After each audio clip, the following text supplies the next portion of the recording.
একই ছাতার তলায় মহিলা বিশ্ববিদ্যালয়, বিএড কলেজ, বৃদ্ধাশ্রম, প্রতিবন্ধীদের আশ্রম, children park, auditorium, guest house, হাসপাতাল, স্থানীয় যুবক যুবতীদের কর্মসংস্থানের জন্য ট্রেনিং সেন্টার থেকে সুবিশাল লক্ষ্মী মন্দির নির্মাণের কাজ শুরু হয়েছে।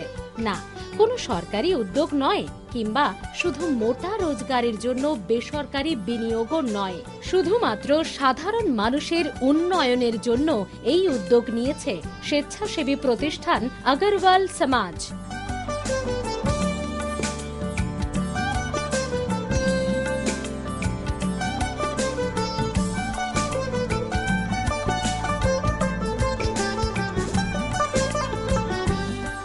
আর স্বপ্নের এই প্রকল্পটি বাস্তবায়িত হচ্ছে হাওড়ার ঘোড়াঘাটা স্টেশনের কাছে দুর্লভপুর গ্রাম পঞ্চায়েত এলাকায়।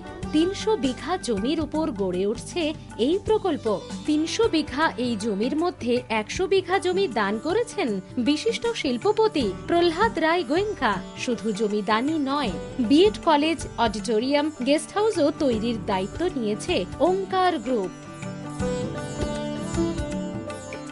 এটা আমাদের পুষ্কর লালজি কেডিয়া, উনি আমাদের আগ্রাসন বালিকা শিক্ষা সদনে এসেছিলেন। উনি ওইটা দেখে ওনার মনে হলো কি এইরকম একটা স্কুল, এইরকম একটা প্রকল্প আমরা ক্যালকাটায় করি। তা আমি ওনাকে বললাম, আপনি you should become a Madan Mohan Malviya and you should make a Mahila university which is not available in eastern India. ওই রকম আমরা আস্তে আস্তে ওইটা চিন্তা করলাম। Then we met with Prahlad Rai Goenka. তো উনি বললেন, আপনারা এত বড় প্রকল্প করছেন, আমার বাগনানে ১০০ বিঘে জমিন আছে, চলুন আপনাকে দেখাচ্ছি।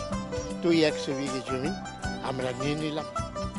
এখন free free free donation to আগ্রাসন।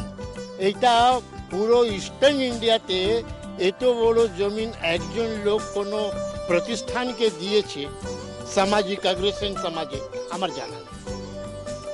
বিশিষ্ট সমাজসেবী পুষ্কর লাল কেডিয়ার নেতৃত্বে শুরু হয়েছে এই উদ্যোগ। বিশাল এই প্রকল্প হাওড়ার বিস্তীর্ণ এলাকার মানুষের স্বাস্থ্য, শিক্ষা, সংস্কৃতি, কর্মসংস্থানের মধ্য দিয়ে উন্নয়নের মানচিত্রে বাগনান ঘোড়াঘাটাকে পৌঁছে দেবে, তা বলা যেতেই পারে। আসুন, আপনারাও এই উদ্যোগে শামিল হন।